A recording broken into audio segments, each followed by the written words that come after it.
Okay, so we are up for the Q&A.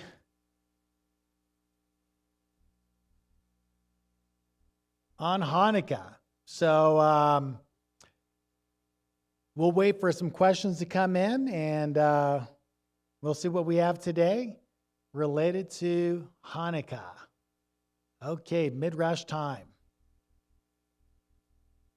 So we're going to have some questions coming in. One of the questions that people ask is, how come that the Hanukkah menorah has 8 branches on it rather than 7? Well, the reason is because it is an 8-day celebration. And so what the Jewish people did is they added a branch on the menorah.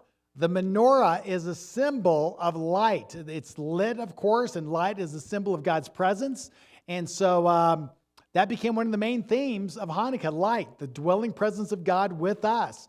And so they added a branch to represent the 8 days that they celebrated Hanukkah in thanksgiving to God, who delivered them and gave them back their land and their right to worship Him according to His ways. And so that's why you have 8 branches on a Hanukkah versus the 7 that's on the temple candelabra, or that was in the temple. Great. So the first question is can you elaborate a little more on the grafted in connection, specifically why a Christian Gentile would celebrate a Jewish festival? That is a great question. That's the quintessential question. This is what Paul calls the mystery of the gospel. The mystery are the Gentiles. What do you do with the Gentiles, right? In the first century, it's like, how does a Gentile get saved? So in the first century, if you think about it, all the first believers were Jewish. Jesus was Jewish. Jesus even told his disciples, don't go to the Gentiles. Stay away from them.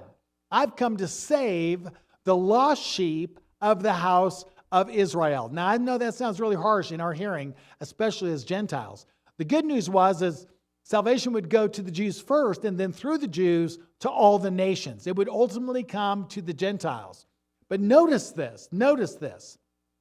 For Paul in Ephesians 2 and 3, the Gentile who puts his faith in Jesus becomes a child of God, is adopted by God.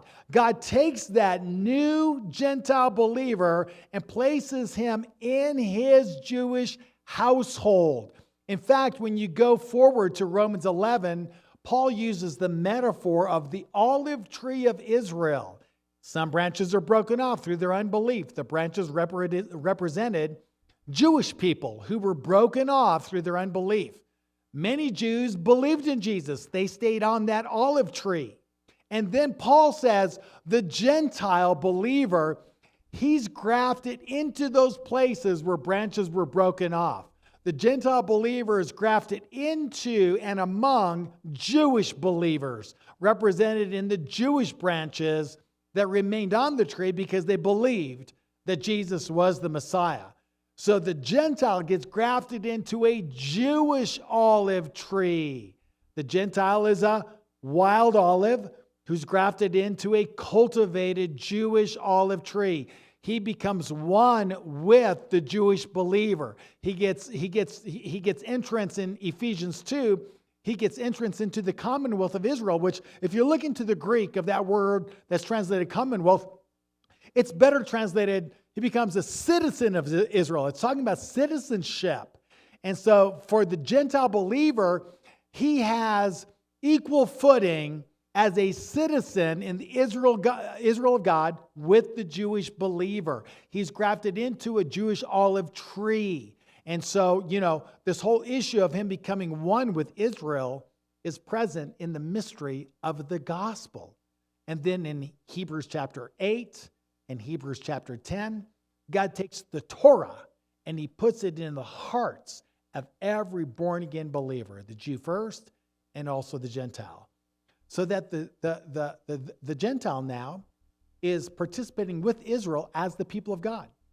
That he's moving in and among the people of God as the people of God. So Israel's expanded now and includes Gentile believers. And all of them have the same Torah written on their heart. And so as they walk out the Torah together in faith through love, you see this beautiful new man Jew and Gentile, a new humanity in Messiah, the very people of God. That's why Hanukkah, along with the Sabbath, along with all of the festivals, becomes very important and vital to the Gentile. It becomes part of his identity that he belongs to God and God belongs to him. And so that's why it's so important for the Christian to understand who he's grafted into, the people group he's grafted into, the Israel that he belongs to now. So important and vital to understand that in order to have that community and unity with the ancient people of God.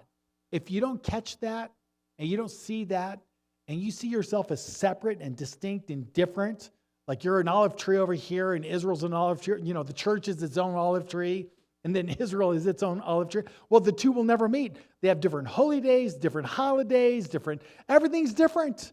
Dietary, everything. They'll never meet. There's never any unity. That's why I believe that Paul is key to understanding what it means to come into the Commonwealth of Israel and participate with the Jewish people as the people of God, moving in the ways of God together. That's going to be the answer, and that's why it's so important for Christians. So I think I've probably over-answered, but you know what? I was doing that on purpose to make sure we had other questions come in, and we do. So let's move on to the other ones. Okay, why is it that the chosen, capital C, the chosen, and that's, I guess, the TV series. Okay, it's the TV series The Chosen, which has been worked on by many theologians, has Jesus revealing himself as the Messiah to the woman at the well and publicly at Sychar, Samaria, based on John 4. Now, is there more here? Or is that, I think that's it. Let's see if there's an expanded, learning how to do this myself here. Okay, so I think the question is, so there, and we're going to talk about this even more next week, but there's a case to be made that Jesus was really hiding who he was in terms of being the Messiah from his people on purpose. And it's at this festival of Hanukkah, the revelation of light and illumination, that Jesus finally discloses to his people who he is. And so there are theologians that make that case that it's here in John chapter 10 that this takes place. And that's powerful. But so the question here is, well, what's the chosen doing, highlighting the fact that Jesus is kind of revealing himself as the Messiah much earlier in John chapter 4?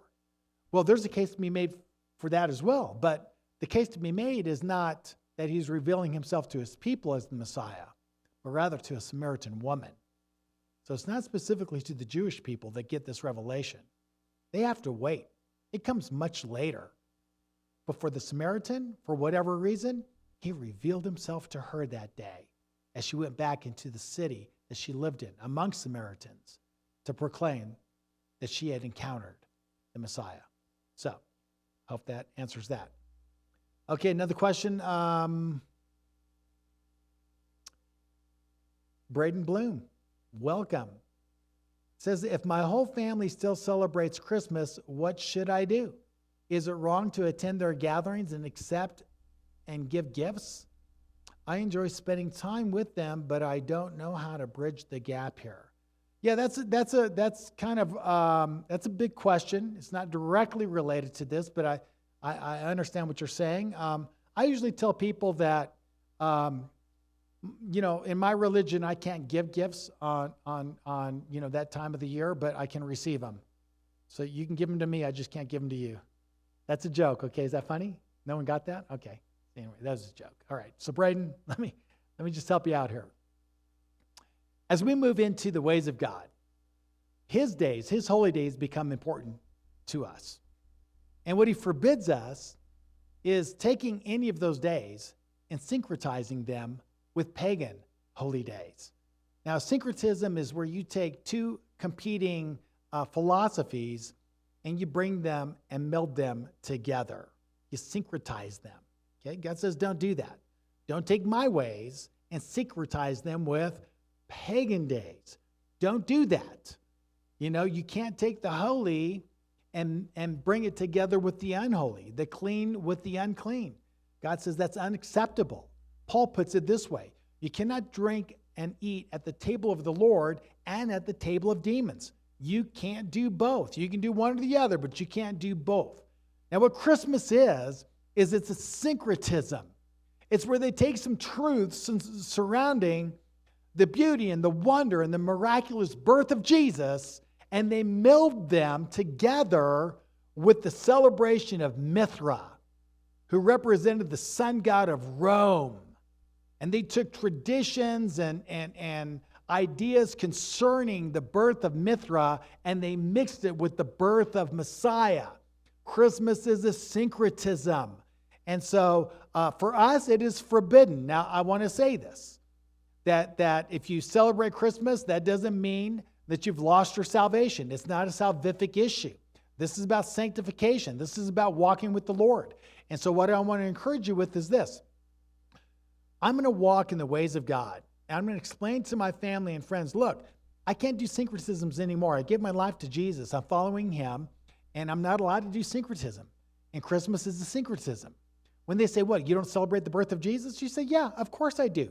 But I celebrate the birth of Jesus within its theological and cultural context, which happens to be Sukkot in and around September. So you know what? We celebrate the birth of Jesus. You can too, in its correct theological setting and cultural setting. But to move that to the birth of Mithra on December 25th and blend it with his traditions, that's a syncretism, and that's forbidden. So what I do every year is I bless my family. I don't judge them. If they want to do Christmas, they can do Christmas. That's fine. I just don't participate. I schedule myself to be at other places, and I don't participate. I don't judge them, but I don't participate. And if they're open to dialogue, I always share with them why I celebrate Christmas, or the birth of Jesus, I should say. I celebrate the birth of Jesus in September during the Festival of Tabernacles. So that just takes time. The transition takes time. So I'll be praying for you, and if I can answer other questions, I will certainly do that for you, Braden. Okay, so let's see. The question is continued that the harvest makes the case that Jesus publicly reveals himself in John 10 at Hanukkah in Jerusalem. Again, I'll talk about that next week, but the obvious point that I'm making is this. Jesus is hiding who he is from the Jewish leaders of the day, both civil and religious leaders, and it's not till a given point that he actually comes out in plain and says who he is. He doesn't do that till John 10. When you go back to John 4, it's not a Jewish setting. He's talking to a Samaritan woman. So when we make the case that he doesn't reveal himself to Israel until this time, that's true, because in John 4, it's not Israel that's present, it's a Samaritan woman. So that's kind of how we sort that out. Okay, why isn't Maccabee in all the Bibles? Well, the book of Maccabees doesn't pass the grade when it comes to the standard that you have to have in order to become part of the canon of Scripture. So there were some things within the book that were not consistent with revealed truth that was already found in the Torah, the first 5 books of Moses. And because of that, it didn't quite make the grade. What it did do is it made the historical grade. It became a very important historical work and book, but it didn't rise to the level of being inspired and without error in terms of the canon of Scripture. That's why it's not in all of our Bibles. Okay, next question. Where do we put our questions? I don't know. That one stumped me. Okay, so, okay. Let's go on here. Okay, here's a question. Can the mark of the beast, this is Elena Katunsev, can the mark of the beast be the system of rebellion to the commandments of God that was instituted by Antiochus Epiphanes and not a physical sign? Okay, so very complicated question. That's a very big question, Elena. Thank you so much. Yeah, that's going to take some time to answer. Let me suggest that the mark of the beast certainly can be something that is literal. and it can also be that which is spiritual. And so the mark of the beast, it talks in the book of Revelation about the mark of the beast or his name. If you've received the mark or his name, the idea of the name revealing the character of the beast, what that's simply saying is if you embrace the character of the beast, if you walk in the ways and the values of the beast, it's the equivalent of receiving the mark of the beast. So in that sense, yes, it's true. It's not a physical sign in that sense. When God says, in keeping the Passover, in celebrating Passover, it will serve as a mark on your hand and on your forehead. Again, what it's saying is embracing the ways of God marks you out as belonging to God. It's not a physical mark. It's spiritual in that sense. So when I talk about the mark being spiritual, I think there's a great case to be made based on the Exodus and then Ezekiel chapter 8 and then the book of Revelation. But I wouldn't deny that there can't be some type of physical mark at different times under different antichrists as well. But that's just, it's a big question. Thank you. Justin, interesting how Christmas promotes light, Christmas lights. Similarly, how Hanukkah does as well. Yeah, there's a lot of overlap when it comes to what pagans do and what covenant keepers do. What God specifically forbids is that you can't take the worship systems of pagan gods and then repackage those and offer them up to God. They might have some similar things related to them, but that doesn't mean they're one and the same. You'll note that in neo-paganism today, such as Wicca, there are 8 sabbats. They call them sabbats based on the Latin. It's the equivalent of 8 Shabbats. And they have 8 big celebrations, just like you have, given to the people of God through the prophets, 8 holy days.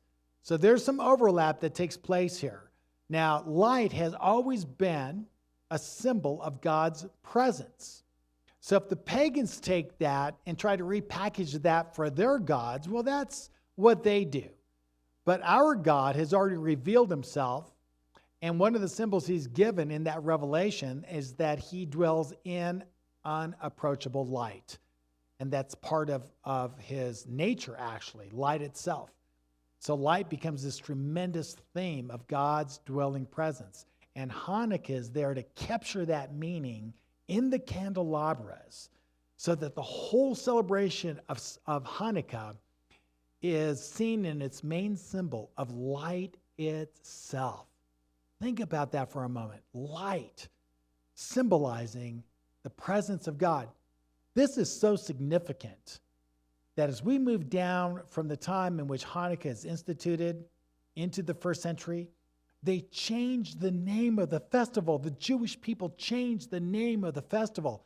They no longer call it the festival of dedication. They call it the festival of light. So that the new name, by the time you get to the first century, is the festival of light. That's the most popular name given for this 8-day celebration because of the theme of light itself. Okay, let's go on. Let's see. I like to do a holiday dinner, holiday in quotes, Jessica, Craig. I like to do a holiday dinner with my loved ones, then do Christmas. That isn't on 12/24 or 12/25. I either meet at a restaurant or at my house so that I'm not pressured into doing Christmas. Okay, so I think that's more of a statement. I think what she's trying to communicate there is one of the ways that you can do this, and this is really for Braden Bloom and others that are really struggling because it's new to them. So that's another thing you can do. So like you might want to tell your family or friends, hey, let's get together on the 20th or the 22nd. Let's go out to dinner. So you're not making it a Christmas celebration, but you are taking time to spend with the family, to love on them, be with them, and not come across as cutting them off, so to speak. And by doing that on the 21st or the 22nd, you're staying away from the actual pagan date of Mithra, which is the 25th, celebrated, of course, on the preceding evening of the 24th. And so, I've done that before too. I get together with family and friends and schmooze with them, enjoy a meal, and I do that either before the 24th or sometime after the 25th, but I never, ever get together on the 24th or the 25th for someone's Christmas celebration. I don't judge them for that. You know, we are called to come into the light of God, and it's a process. It takes time. It's a journey. So I don't pressure people to not do Christmas. I just don't let them pressure me into doing Christmas. Live and let live. That's my philosophy on that one. Okay, good. Okay. Jonathan Ming, going to Justin's comment. Is it syncretism to decorate a bush instead of a tree? I love this. Or celebrate in similar ways associated with Christmas, like sweater parties or cookies. Okay, again, a lot of overlap between pagans and covenant people in a lot of different areas that God doesn't say you cannot do. What God specifically is saying you cannot do is you cannot take pagan forms of worship, how they worship their gods, and then repackage that and offer it up to Him. Okay, you can't do that. You can't bring together truths and mix them with pagan lies and then give that to God. That's what's forbidden. Eating cookies together or wearing sweaters is not part of the worship of God. Okay? Pagans eat. They cook food. We do the same. We cook our food and we eat. All right? So it's specifically worship systems that we're talking about. Now, we don't decorate bushes or trees. Trees are very significant in the pagan system of worship, especially at Christmas. Trees are a very, very big deal. And the pagans have always worshiped using trees, many of the pagans, using trees in their worship systems. So we don't. We just use menorahs. We get candelabras, the eight branched candelabra. We light candles. We just do a lot with light because God is light. He dwells in unapproachable light. Light is His symbol. So we joyfully do that. And if the pagans take and put lights on their trees, well, they're simply stealing from God the very symbol of His presence, and then they're mixing it with their pagan gods as represented in their tree. That's what's forbidden. So the Hanukkah bush is out too. Don't try to slip that in. Bushes and trees, they're out. Get a candelabra, a Hanukkah. Great question.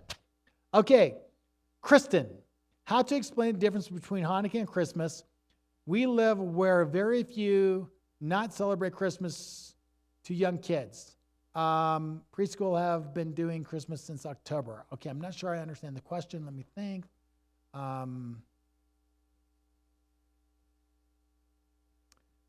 Do not celebrate Christmas to young kids. Preschool have been doing Christmas since October. Okay, I'm not sure what the question is, Kristen.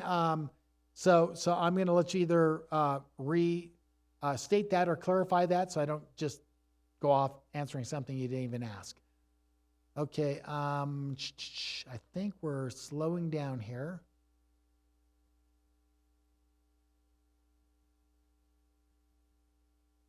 Oh, how to celebrate? Okay.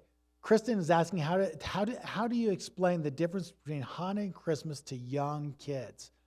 Okay, so that is quite the task. That is not easy. You got to boil things down to that level of learning among children.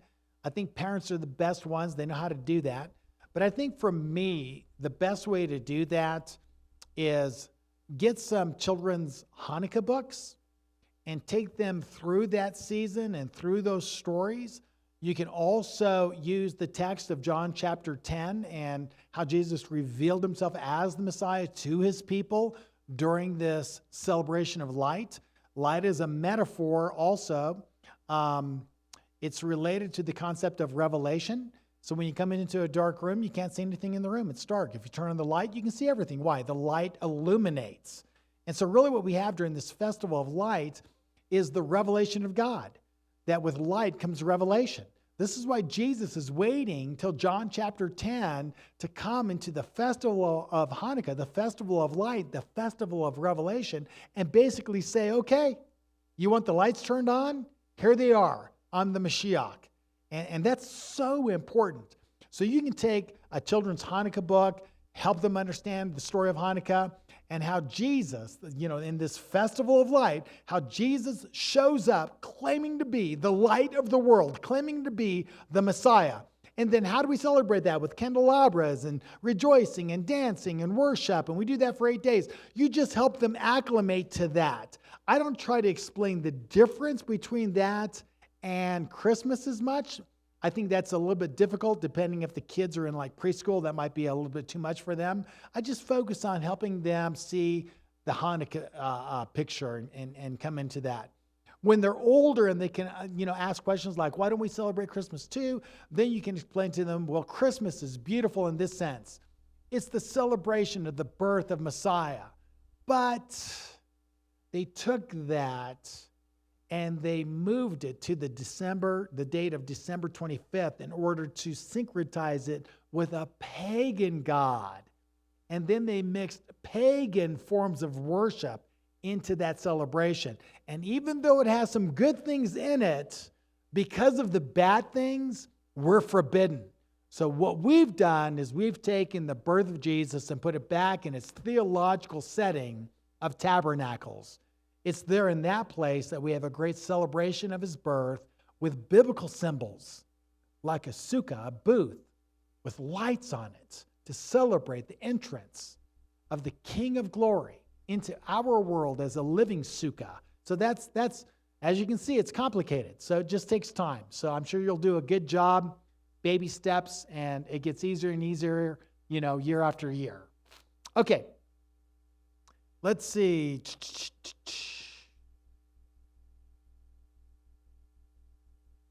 Okay, great. So I think I'll take one more question and then we'll close this down. So anyone else?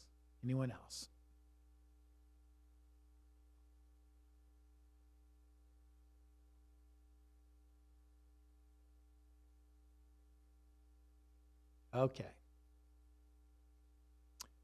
I'd like to explain the 25th of the month and how it correlates to December 25th celebration. Now, but I know the pagan and Jewish calendars are different, so can you elaborate? Okay, so if you look at the month of Chislev on the Hebrew calendar, you'll note that it corresponds roughly with December 25th. And yes, they are two different calendars, so they have kind of different time schemes in terms of how they count the year. My point that I was making in the sermon is that it's on the 25th of the month that they basically defile the temple and then make it a monthly defilement. And it's on the 25th of Chislev that they also recapture and dedicate the temple back to God. They actually recaptured it sometime before that, but the final day of dedication and the kickoff of a new temple dedicated and their lives dedicated to God is on Chislev the 25th. I thought it was interesting how it's on the 25th of each month and how we have on our calendar December 25th marking the celebration of the pagan god Mithra. And so I just thought, wow, that's interesting to think about. I'm not going to say anything in terms of what that means, but I just thought it was interesting to see that kind of correlation, if you would. Okay. With Jesus revealing himself in Samaria in John 4 versus revealing himself to the Jews in John 10, why did he reveal himself in Samaria to those who weren't his people before the Jews? And that is a great question. Why did he reveal himself to that Samaritan woman, but hid himself in terms of his messiahship from his own people for so long? I don't know. I don't know how to answer that. I don't think there is an answer to that. Or maybe there is, and I just haven't considered it. But I've thought about that long and hard for quite some time, and I don't know. But for whatever reason, he was withholding that from his people, specifically the Jewish leaders and specifically the civil leaders in Israel. Now, he also said some other things that were very difficult. He said, don't go to the Gentiles. In fact, he had some pretty harsh terms in terms of referring to Samaritans and to Gentiles. I think he referred to the Samaritans as dogs. And so they're very difficult words. So the woman at the well is kind of this exception to the rule. And I'm not sure why he chooses that setting and that day and that woman to reveal that he's the Messiah to the Samaritans. But that's what he did. I don't know why, but I'll tell you what they did in The Chosen was beautiful, powerful in every way. And the good news is that, Jesus is coming to all the peoples of the world. The good news of salvation, the love of God, the grace of God, the forgiveness of sin was to the Jews first, but also to the Gentiles. And maybe that was just kind of a exception to the rule that day, that he was giving some hope to the Samaritans, that basically was saying, hey, look, ultimately it comes to you as well. So maybe that's part of the answer. I'm not sure, but a very, very good answer. So, a very, very good question. Probably not the best answer, but anyway, it is what it is. All right, so I think we're going to close at this time. So I want to thank you once again for this live chat, all of your questions. I love that. I think question and answer time is probably my favorite part of this new approach that we're using in order to stay in touch with everyone. So get ready. Next week's the big week. Continue with John chapter 10. Read Daniel 8 through 11. Read the first 5 books or 5 chapters of the first book of the Maccabees, and you'll be ready to hit the ground running next week on Shabbat. Thank you so much. Shabbat Shalom.